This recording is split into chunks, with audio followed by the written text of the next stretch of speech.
This is the Shift Show with Lettie Pitlagano. Welcome to today's session. I am your host, Lecha. I am a leadership and executive health coach, a mentor, a trainer, and an entrepreneur. And I am passionate about health. I value authenticity. I love doing different, and I love exploring ideas that challenge the status quo, especially around women, because I believe this is the time for us, to rewrite the rules about leadership, about doing business, about running our homes, and changing the world. So this is why I'm so passionate about women, developing women, because I see us, you know, creating this new path that our parents, our grandmothers did not go through, you know. So today you are going to hear from a seasoned environmentalist and a life coach. But she's not here because she is an environmentalist. She is here because of the journey that she has traveled. You are going to hear her story. She is a seasoned environmentalist, like I mentioned, with over 20 years in the industry. And she had it all going well, for a very long time. She thought she had figured it out using her own words until life happened, until a family challenge and a challenge at work really, kind of rustled her feathers. And today, and prompted her to disrupt herself. So today, she is going to take us through, her journey. She's going to share with us what really woke her up, and what transpired between that time that she had a wake-up call and now, where she is now, and what is she doing. There are a lot of lessons to learn from this woman. So tune in, and if you can't finish the interview, schedule a time, come back to it. It's streaming live. You can join us in our Facebook community, the Shift Free community. It's free, but you have to join the closed group, or you can watch this on my YouTube channel at a later time. So let me not waste time. Let's get started. Let me bring her on in and get to see her. Lettie, welcome to the studio. Thank you, Coach, and morning, everyone. How are you, Lettie, and where are you today? I'm actually doing good. I'm live from my office today. First And day in office after lockdown. wow, thank you very much. Yeah, you see, isn't technology beautiful? I'm doing this. I'm hosting this all the way from Maung, and you are in Gaborone. But technology is just bringing all of us together, and we have, viewers, people watching, part of our community watching, from different parts of the world, not even the country, different parts of the world. We have a broad community here with people in the community who are in Australia, people who are in Namibia, people who are in Zimbabwe, people who are in Uganda, people who are in the US. So it has really, bridged, the distance gap, and I'm loving it, and I'm really plugging and taking opportunity of this platform. So welcome, Lettie. You are a seasoned environmentalist. I looked at your profile. Can you just briefly take us through your career path to where you are right now? Yeah, I completed my first degree in 1998 with environmental science and biology, ecology to be specific. And then immediately I joined Department of Wildlife and National Parks as a wildlife biologist, where I grew through the ranks until I resigned from government as a senior wildlife biologist. And I had a short stint at GeoFlux, where I was a senior environmental consultant for 1.5 years. And then that's when I moved to Botswana, where I really stayed for quite some time as an environmental manager for 8 years. I since then moved on to be the country manager for DBS Environmental in 2018, and I'm still there where it's a Oh, company where it's an international company actually with several offices all over the world. So I'm heading the Botswana office. wow. Thank you. Thank you very much. Yeah, what an interesting career path. Uh, you actually spent about 8 years in Botswana, and I think in Botswana, Botswana is considered, the employer of choice. One of those employers that people aspire to work for, and when people are there, it's not easy for them to just quit and go elsewhere. So how did that come about for you? What gave you the guts to leave the employer of choice? I must say, yeah, I must say I was quite happy to join the employer of choice and my stay there. But there was a point within my career where I felt I'm not myself anymore. I've given so much for the organization and I was literally living for the organization. And the organization was actually molding me into what they want to be. But in the process, my true self was suffocating. So it was at that point where I was really now going into a place where I was feeling depressed about going to work every day. And it was in 2017 while I was now on leave and going through all these emotions, which were very uncomfortable about my job, my current job, that I found an advert for the New Year retreat.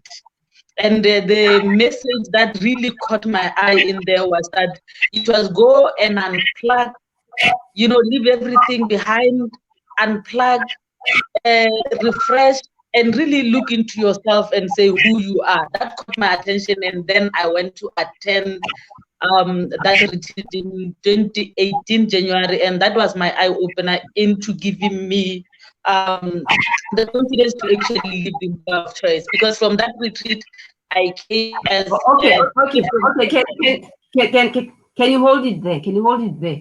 Okay, I hear you. You are citing that retreat, but for those of you who are watching, these listeners, I need to make a declaration that I actually know Lettie very well. Lettie was a year. Yeah, she was a year behind me. Were you a year behind me at university? yes, a year behind you. Yeah. So Letty was a year behind me at university. We kind of did the same course. Mm. I am a biologist. I measured my first degrees in ecology. So Letty was a year behind me at university. And so we have known each other. We're in the same department, everything. I gave her my past papers when I graduated. Yes. So she has known me for a very long time.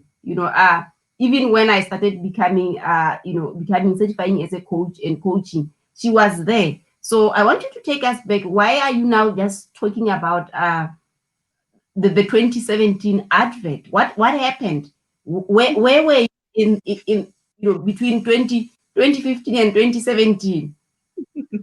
Yeah, I think it's a very good question. I must confess that, like Coach have stated, I've known her for quite some years. And when she introduced me and saying she's passionate about growing women, I felt a bit, like, because for me, I doubted her as a coach because I've known her. So it's not like that was the first advert that I saw with the Renew You retreat. I've seen her adverts, but this is the lady that I've known. She's a biologist, but also I was very comfortable in my life at that stage because my family life, my career life was going on so well. So I was so comfortable. It's like I didn't have a reason to go and listen to a life coach to try and help me figure out my life. But having said that, I actually attended, it was in 2016, I attended a vision board. For me, it was just going there just to really see if she could actually help me anyhow.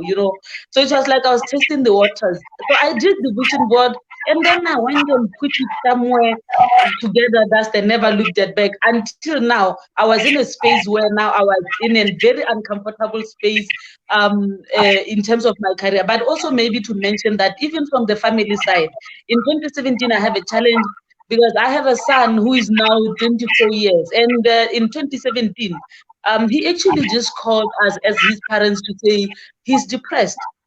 And when he went through the test, it was found that he's actually severely depressed, and that pushed him to substance abuse. And I was there now, not knowing what to do with this kid, because I felt I had figured everything out. I had thought he would grow up to be a priest. You know, my job is going well, and that was a wake-up call as well. I don't want to comment on that one where you wish you would be a priest. I always talk about how parents want to dream for their kids, but everyone dreams for themselves. So if mothers, especially mothers, would learn that they can dream for their kids, then we'd have less of those, depression and other issues.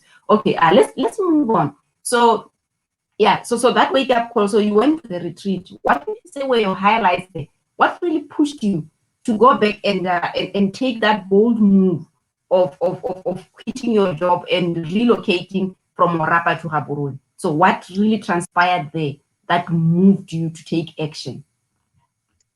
You know, what really, I must say my aha moments in there. You know, at the retreat, we did a lot of reflection. You know, as in terms of, and a bit of an assessment of your life. And when I assessed my life, I did a lot of reflection. I could tell from there that I don't belong with my current job, because we did a bit of also setting goals to where do you want to see yourself, such kind of questions. And when I looked at the forecast, my goals were not within Botswana. So that was a kick onto me to say you need to move on and achieve what you want to be in terms of profession. I felt stifled at the Botswana now because I think I've done so much for the company, and I couldn't do any new thing. And there was no excitement anymore. So I just felt no. That retreat really helped me into feeling comfortable with the decision that no, I need to step out. So it was kind of like a wake up call to say, Letty, you have been too comfortable. You have been too comfortable, and you need to move. And I think by that time you just felt like you wanted to just dump everything and quit, but you actually did. You kind of took baby steps. What helped you to go back there, and continue really working and being productive at the same time while you were thinking about your next steps? Yeah, I must say that the Renew retreat was like formed a basis, but immediately at the retreat, I actually joined Ignite Spark, which was a course that really now laid a platform in terms of building building blocks for me to be able to take the steps that I wanted to move to another job, but while also performing in the current scenario. But what really kept me while I haven't yet moved to where I am today was the statement that coach said to say you don't have control on what people say and what the world throw to you, but you have control on how to react to that. And basically, like my happiness was on my hands, and that was really a serious wake up call for me, because there were a lot of uncomfortable zones for me at work, and I used to respond in a very not a very nice way. I'm not even comfortable saying how I used to respond to that, but believe you not, from the retreat I was a changed somebody. I had to think through my responses every time when issues land into my desk. But I must say, the Ignite Spark was really a very good building block and stepping stones for me to actually have a proper plan now, to say this is how I'm going to achieve my goals, because now I had clear goals. Or even after joining, immediately I also did the vision board, and the vision board really now helped me to outline where the directions into my life in terms of professional and my personal life. Yeah, okay. Yeah, I think if I remember very well, at the retreat, I think what came up for you was that you were too comfortable and you felt like your dreams are not housed in Orapa, so you need to move. But you were not very, very specific about where and what you are doing. So when did you really have the clarity that the iron is hot enough, now it's ready for you to strike? Yes, the clarity came with the like I indicated, the Ignite Spark program. there's one chapter that really, I think, got to me, and it was the first chapter of that training. It wanted you to reflect, refresh, did introspection. So at that point, and you were practically doing it, not necessarily just hearing it as a lecture. So that practical process that I took to actually reflect a lot into my life, it gave me that clarity. But then sealing it with doing a vision board, where I was taken through a process to really refine my goals. My goals were clear from the vision board, that this is the direction that I wanted to take. Wow. And I think that was February. The retreat was in January, and then that was in February. But I remember, I think I still have your message. That was sometimes in April. You actually sent me a message and said, "Coach, uh, I have a job offer in Gaborone," and I was like, "Wow, that is too quick." So for me, I looked at it and said, most of the time we look at the Bible at how miracles were happening, and we wish we could get miracles, and we do so many things looking for miracles. I keep on telling my clients, we have got miracles. Miracles happen in our own lives, but we are not, we are too busy, and we cannot even see the miracles when they are happening. So for you, I thought that was a miracle, with a time span of like 3 months, from January to April. And then after you just made a commitment that you are going to, to transition, you're going to change jobs, then you get a new job. How did that miracle happen for you? Because I think that was a miracle. Yes, I also believe that was a miracle. I must say I'm a prayerful woman. I've been brought up in a Christian family, and that's the only life that I know. And I must say also, give gratitude to the speakers that were invited last week, because they are a prayerful. There's a priest, there's a pastor there. And when he also took us through his experiences, I got touched, because most of the time when we believe as Christians that I'll pray and pray and pray, but you believe prayer without actions doesn't give results. Even by the time I get into all these challenges that I've already mentioned, I was still praying, but I needed to act like I did as I was taken through the process of renewing myself, being to be who I am today. I needed some kind of assistance. So my miracle happened because I actually took a step while I was still praying about my future. But what really happened was that after I told coach that, I think now I'm certain I want to move, and I was very specific of where I wanted to move. I wanted to move to Gaborone because I needed to go and support my son. And by the way, I was now in a very good state of mind to actually support him, because I went through with him in his journey of depression, and sometimes I'd be so much that by now I'm talking about a gentleman who is studying a course that he wants in China as we speak. And I'm quite a proud mother to say that after what we went through. But the miracle happened because when I confessed that I really want to move to Gaborone, this company that I'm working for now, it actually looked at my link profile, which was inactive. I actually left it inactive because I was so comfortable. I didn't need to update my LinkedIn. My life was going on so well. But after my discomfort, I actually updated my LinkedIn profile in January. And the company looked at my link profile, and then, believe it or not, everything was history. I sat for interviews. They just approached me. I didn't even apply. I didn't even have to apply to many jobs to actually get this miracle that happened to me. And then I got hired. And initially, maybe the cherry on top was that initially when they wanted me for a principal environmental consultant. But after the interview, they just said, "We want you to be our country manager." So that was my miracle. Wow. So you didn't even apply. You were just kind of witch hunted for that job. Yeah, I think this really speaks to a conversation that we had in the shift community, this week, talking about the process of change and the process of actually getting out of your comfort zone, that it begins with a decision and then followed by a commitment. And that once you make a commitment, the universe kind of opens up, all sorts of resources that you actually need. So the moment that you make a commitment, the path gets revealed for you. And I think that is where most of us we stop short, because our thinking is that we want to see the whole staircase, from the top down. But that's not how life happens. Life, things are revealed to us step by step as we actually make decisions. So, okay, yeah, can you take us then? So that is how you ended up there as the country manager. Wow, what an interesting story. So what did you learn when you got there, really? So what transpired? That's a good question, Coach. When I left, I was so excited and I had this dream. I'm going to sail. I'm working for an international company. I'll be traveling the world and so forth. And unfortunately, that was not the case.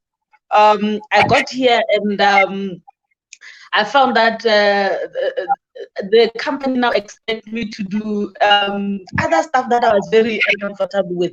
Basically, now my role is to run the whole company, both from the technical side and from the business side. And I had, throughout my career, I'm a very, very technical person in terms of being an environmentalist. And it was a new field altogether. Business management was a new field altogether. So I sort of head out now to say, have I made the right decision? That little voice that keeps on bringing in those doubts in you. But believe you not, when you are at a stage where you've been coached by Hannah, believe you not, that little voice dies very quickly. And for me, it was like, this is a challenge, and I'm going to face it, and I'm going to do that. After leaving that pity party time that delayed me into developing the company future, I actually developed a plan. I've learned something very well from the coaching, that you have to have a plan, step by step, with timelines in terms of what you want to do in order for you to achieve the vision that you want to achieve. So that's what I did. I did for the company. I just sat down and developed the plan and have tasks which I was monitoring daily, weekly to say. And as I speak right now, the company is up and running, and to the level that everybody is happy, including myself. But yes, I really had a very uncomfortable landing where I am today. So you moved from a comfortable place into an uncomfortable place. Yes. Yeah, I forgot. I forgot to mention that I used to send you messages to say I want to quit, I want to go back. That little voice, but it stopped very quickly. Yeah, and I kept saying, no, this is growth. There's no turning back. I think our growth is in that discomfort moment, that we kind of resist. So if we allow ourselves to go through that comfort moment, then we will end up really, really growing. So when you look back, would you say it was a good move, and that has kind of transformed you into a better human being, into a better leader? Would you say that? Yeah, very much so. I must say, when I looked back at the 2 years that I've made this step, this very huge step in my life, um, I've achieved several things that were in my list of things to achieve, or even within my vision board. One of the things that I really, really wanted was to be an accredited environmentalist. And I couldn't get the accreditation while still working for the Botswana. So I needed to work in this kind of environment in order for me to get accreditation. And by January this year, I actually got an accreditation. So I'm now practicing as a practitioner, an accredited practitioner. On top of that, the other thing that really wanted was the international exposure, as in terms of, I always dreamt myself as this international environmentalist, and I'm there. I'm working in international projects. I go present in international workshops and so forth. So that is one thing that is really working for. So in terms of career or professional, my profession, I've achieved so much by my time here. But one thing that also really improved for me is leadership. Here now, I had to lead, as in proper leading. I don't have any supervisor here in Botswana, actually. My boss sits in South Africa. So everything backstage stops with me in Botswana. And that really required me to uplift my leadership skills. But it was not a very difficult journey because I was literally being coached through that. So I was a better person. Actually, really, my journey as a in personal development has even developed me into a better leader. Not necessarily just at work, but also even at home. I'm a better person. Wow. Wow, that's really interesting. That's good to actually hear. And let me just take you a little bit back. I know you both your you and your husband, you both worked in Orapa, and I think maybe it was in the same department. If not, you both worked in Orapa, and so really, when you decided to make this big move, what was his response? Yeah, that's another chapter. Um, like coach has said, I was working since I got married. Actually, I had stayed apart from my husband for 7 years. So the first time that we stayed together was when I moved to work in Botswana. So it was really the nicest part of my marriage because that I was staying with my whole family in Orapa. So when I made a decision now that remember it was a personal decision that was affecting my family because it was literally for me to for my growth in terms of my professional growth, but also in terms of family, because I needed to come and support our son also in Gaborone. So, but I must say, you know, um, being coached has done wonders for me because what really transpired when I told him that, you know what, I'm in this journey and I feel now I need to step out and move to Gaborone and look for a different job that would satisfy my professional growth. It was about how I said it to him that I got a lot of support from him. He really understood. And he was very supportive. But remember, we had so much pressure, I must say. It was pressure from his side as a man. He had questions like, are you allowing your wife to go to Gaborone to do what? Because I was living, even the kids were staying with my husband. I was staying here alone. So my husband was staying with the kids. So even culturally, it was not a very easy thing because people say, so you leave your wife to go and play in Gaborone while you are babysitting in Oraba. But also remember, even the society, our family, our clothes, my mother, everybody was like, it was a very uncomfortable a step that I took for everybody. But I made them understand by really explaining myself in a way that they would understand where I'm coming from and why and the benefit that it comes with me having taken that step. Because believe it or not, a happier me was a happier wife, a happier mother, a happier daughter-in-law, a happier daughter, and so forth. So I could serve my family better with the happiness that came with the step that I took. Wow, interesting. But so do you think he saw it coming? Do you think it was gradual? He saw that you were becoming a different person. Yes, believe it or not, the moment I arrived back from the New trip, my husband saw a different person. Because I really came there renewed. Like the title said, renew you. I came renewed. So I looked at life differently and in a better way, in a different, better way. So he saw it coming because from January, this was the new me who talked sense, who talked in a way that is more processed and thought of. So I was taking him through my journey. No, I didn't leave him behind as in when I was evolving myself. So he saw it coming. So it made it not so difficult when we sat down and discussed now my time to leave, which was in April. So it was about 4 months of him seeing a different me. Wow. So that was a challenging one, and I think I applaud you for that because one of the things that really keep us stuck is societal expectations. Is what will people actually say? So most of us we know our desires, we know our discontent, but to take a step, it means it's gonna affect the people around us. It's gonna affect our family. It's gonna affect our relatives, our friends, and that's what stops people because if they are not where you are, they're going to start seeing things differently. But I'm glad that you were able to identify that there was that pressure, but you decided to continue and move beyond it at the same time. So what would you really what advice would you give to someone who is where you were kind of stuck, kind of comfortable, you know, but you decided to take a step. So what advice would you give someone who's comfortable, who's in their comfort zone and everything seems to be working well, but deep down they know it's not?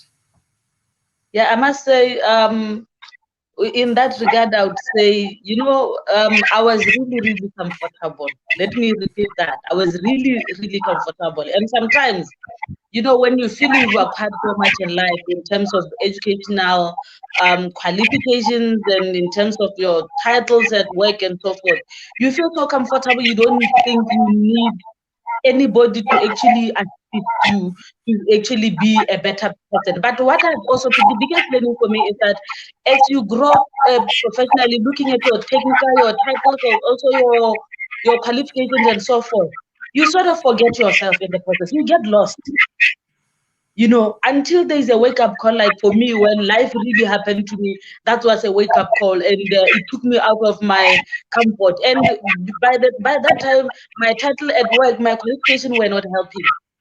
I needed to be helping myself, but the state of mind and emotions that I was at that point, I couldn't help myself. So really, my advice is that people, we really need to take care of ourselves. We need to always focus on our personal development in order for you to serve this other aspect of your life very well. But you really need a life coach in your life to actually be a better version of yourself. So my advice is, guys, take care of ourselves. You are very important emotionally, but also physically.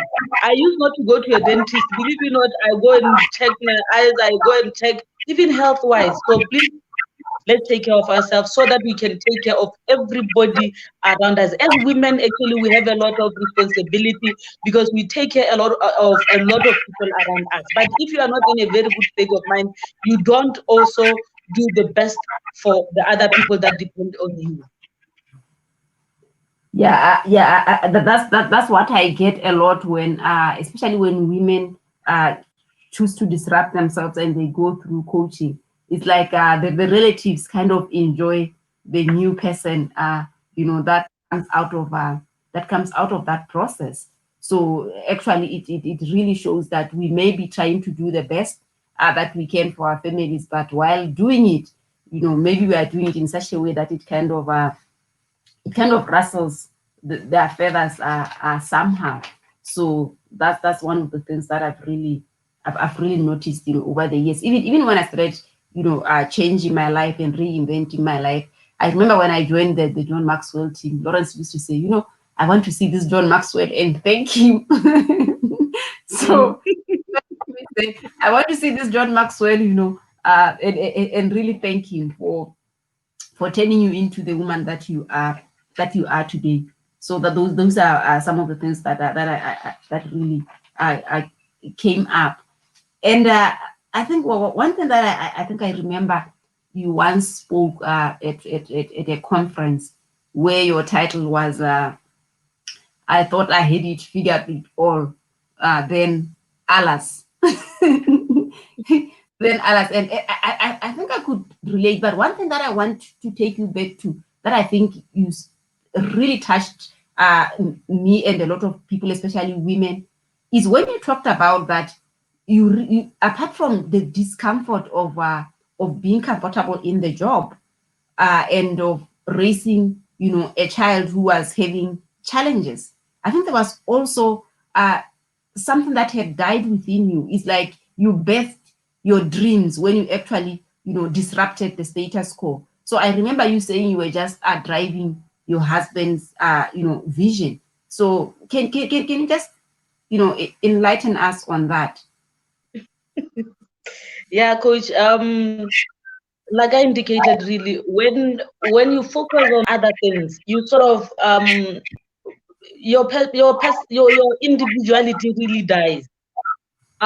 So that's how I actually was also living, and I thought it was okay. I didn't until I really got to unpack myself, understand who I am, to only see that I've been really not living in my marriage. I was actually a follower, but not a partaker into what the family is developing into. Because I used to follow his dream. If he says this time my dream is this, I'll just follow. Because I was literally dead inside. I was just, living, if I might put it that way, living in quotation marks. But having gone through the process of internalizing and really looking into myself to where I had so many dreams that I had pegged. And to tell the truth, on the 2016 vision board that I attended and ignored, the dreams were there.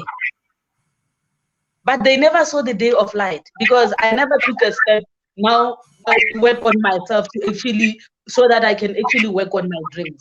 And since then, since 2018, my dreams are alive and kicking. And now I'm part of the family development and the family's future. I'm not just a partaker and a walker into my marriage. So now I'm a partner with my husband in developing where our family, where we want our family to be. So I'm so alive, and I'm no longer living my husband's dreams. I'm walking with him in his dreams as much as he's walking with me in my dreams. Wow, that is actually so powerful. That is so powerful, because I believe that our individual dreams are kind of what kindles us, are the kind of what really stimulates us and inspires us to continue, moving, to continue taking one step every day. And once you stop dreaming, then it's like something dies within you inside.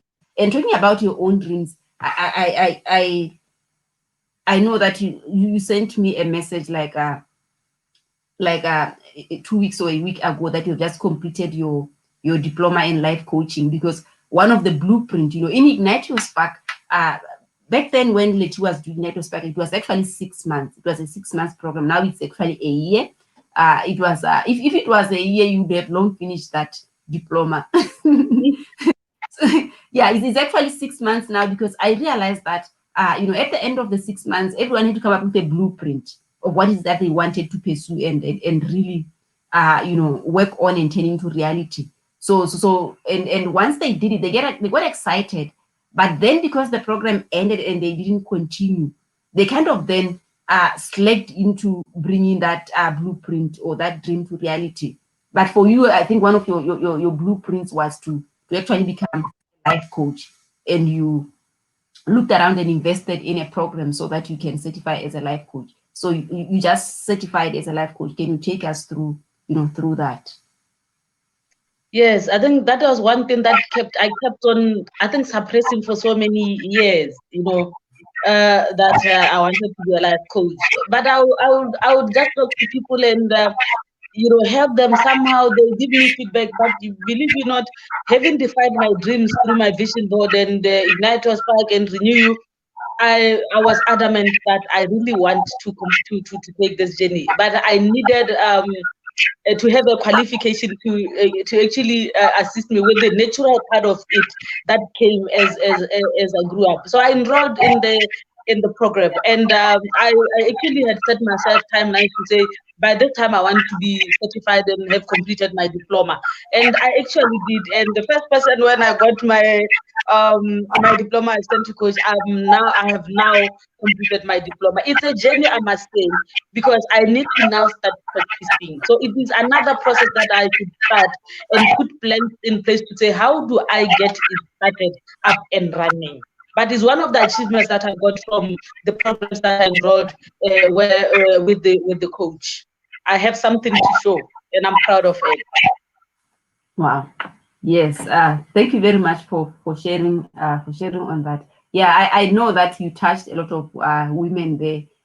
At Live to Lead last year when you talked about not even having a dream and just following through and not being a partaker of what was going on in your family. So for me, that is one of the reasons why I'm so passionate about developing women, because we play a very crucial role.